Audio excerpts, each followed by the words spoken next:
Hey Katie, how's it going? Pretty good. Welcome to these conversations. Thank you. I'm so excited. I'm Candice, by the way. Katie and I are classmates at Cal Arts in the MFA graphic design program. And we've been having a lot of conversations about gender and feminism and femininity and how that interacts with our work personally and also like our art practices generally. So today we thought we'd talk about the performance of gender. Yeah, something easily discussed in 10 minutes, obviously. So we're going to make it interactive by doing our we're makeup. also going to be doing our makeup. This is my makeup bag, by the way. Incredible. I love it. Got it for me. I've never been on camera without having makeup on, so oh my God. Wild.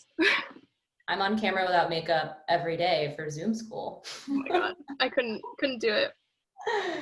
Oh my God, so you wear makeup every day for class? I wear concealer every day for class. Wow. That's a lot of horrible acne, which you can't, like, Zoom just does a good job of distorting it, but like, I don't know, this is actually something interesting, and what we can talk about is like, some of my professors are like, I recognize that there's like a difference between like men and women and their expectations on camera, and I was like, it's so true. Like, dudes can wake up and they're just like, I'm here. Yeah. Well, honestly, even sometimes in person, I mean, I wouldn't wear makeup to school either. Really? Yeah. You just have better skin than I do.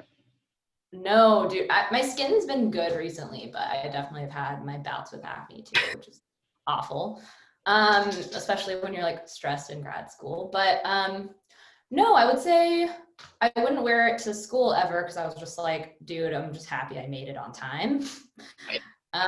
And then sometimes I've had, classmates or faculty be like, you look tired. And I'm just like, oh, yikes.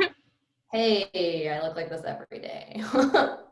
So I went to an all-girls high school, and that was kind of useful because there was no like pressure. Well, I mean, that's a very heteronormative understanding of an all-girls school, but there was less pressure to be like good looking in front of men. And I feel like that definitely helped me a lot in terms of like my understanding of myself and who I genuinely am. But now it's kind of interesting being like a semi-professional human, and like being in the workforce is super interesting. Being like in grad school is super interesting. But what are like your thoughts? When I had a job, I would totally never not wear makeup. Yeah. Even if it was just like eyeliner, just like something to be like, I tried today. But school, I'm like, I don't know. Cal Arts is weird in that I think it's almost cool to not wear makeup. Yeah. And if you do wear makeup, it needs to be like as outlandish as possible. I feel like either you're wearing it or you're really wearing it or you're not. Right. And that's almost like a creative expression rather than a gender expression at that point too. Very true. That's very true. Especially because I feel like it's not just women that are wearing makeup to school. Right. Which is awesome. Makes me very happy. Yeah, it's awesome.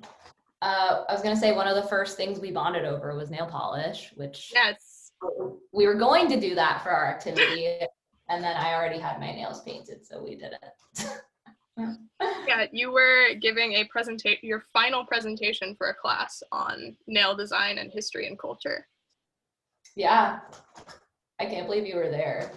They just like invited you guys to come. I know. It was like my last day of work at the law firm I worked at, and I was like, two very different worlds. No way. Yeah. That's so rad. Yeah. That's amazing. That reminds me of doing the same thing, like secretly applying to grad school, not telling my employer. Yeah, not like the best move on my part, but like I'm here and I'm happy. Yeah. Hell yeah, dude. Oh my God, dude, so I'm doing liquid eyeliner right now and the shit is hard. I'll do it with you. I will commiserate. I also don't have a mirror. I'm just using Zoom. So we'll see. Oh yeah. Or should I do some sparkly eyeshadow? That's always the move, honestly. Yeah, So okay, I'll do that. how do you think being so like the field of design is interesting because I feel like most designers in school are women, especially in California, even though the practice itself is still like fairly male dominated. But what do you think about like that kind of stuff? Because you've been around longer than I have in the design world. Barely. What do I think of the gap between like academically more women and then professionally less women? Yeah, or just like what has your experience been as a female designer? Oh. Um, well, I worked in tech for 4 years before grad school, and that's definitely a whole world unto itself. Um, yeah, I definitely, for those 4 years, didn't really feel like I could express my femininity. I felt like I needed to downplay it to be taken seriously. Yeah, Especially because like when you're a designer doing like UI UX design, which is what I was doing most of the time, like you're working with engineers who just like, you know, are very like to the point usually, not yeah. all the time, but most of the time. So yeah, I just felt like I needed to like cut the noise. Like it felt like noise and just be like a person without any like flourishes.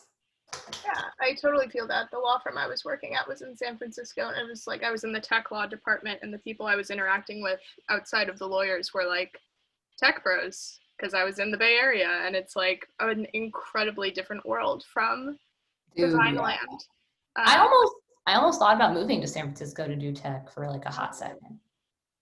Can you imagine? no, I cannot imagine. I feel like LA is a much better place in terms of both respect for creatives and also just like the people who are here are generally doing other interesting things. They're musicians or they're painters or they're whatever. And I think there's some of that in the Bay Area, but a lot of it got pushed out by, you know, the people at Google and Facebook. And, you know, I went to school in the Bay Area, so I don't want to like shit too much on it because I am very appreciative of my time there. It gave me a very different perspective. But Yeah. it definitely also kind of like skewed my understanding of gender and gender norms, and that definitely also happened when I started working. Do you think it was the Bay Area or the job, or maybe a little bit of both? I don't, you know what? That's a really great question. Because I think all gender in California, like the conversations around gender are so interesting. Yeah. I'm using the Fendi brow, like. I know, is this a makeup tutorial? Yes. I should preface this by saying I don't know what I'm doing. So Hey, I'm in the same. I literally learned how to do like a full face this year. And I'm 24. I still don't know how to do it. And I'm 28. I don't know how. I don't know. I think you're doing a pretty good job. It's Yeah, like this is like arts and crafts. But but on your face. yes, exactly. You were saying, sorry, working at the law firm. Yes. I don't know, because like most of the people I was working with were actually women, which surprised me. I was very lucky. And I think like it was like also less of a gender thing. It was like tone down your personality so that you are not, you know, overly bubbly or like excited or like whatever. It's like you need to do your job and like stop talking to people. And that was definitely like a legal thing. And I think there were other aspects of the Bay Area that like to be in a corporate setting, but also to be in a corporate tech setting, the expectations are just so you know, cool, like tech bro, you know, like very, very different from like, let's explore like creative like aspects and outlets. And I don't think that's universal. And I think that's like definitely a generalization, but a lot of the things I experienced were, I think there, it goes hand in hand. Performing femininity and creativity are both kind of like alternative things to the norm. Right, but like that's a really good point, and I think that makes you think about like who's determining the norm then. Exactly. Like why isn't the norm femininity or creativity or just like expressiveness, period, you know? And I think the answer to that is probably financial, at least partially. Um, but but yeah. So you were right that we could talk about this for literally centuries, but our time is up. So thank Oh you. my God, what? Exactly, right? Isn't that crazy? I didn't even finish doing my makeup, but cool. Neither did I, honestly. I could go on forever, but It looks good. thank you. And yours does too. So thank you for being here and having this conversation. It's been awesome. Totally. Yeah, this was great. Thanks, Katie. Looking forward to more ahead. Definitely, of course.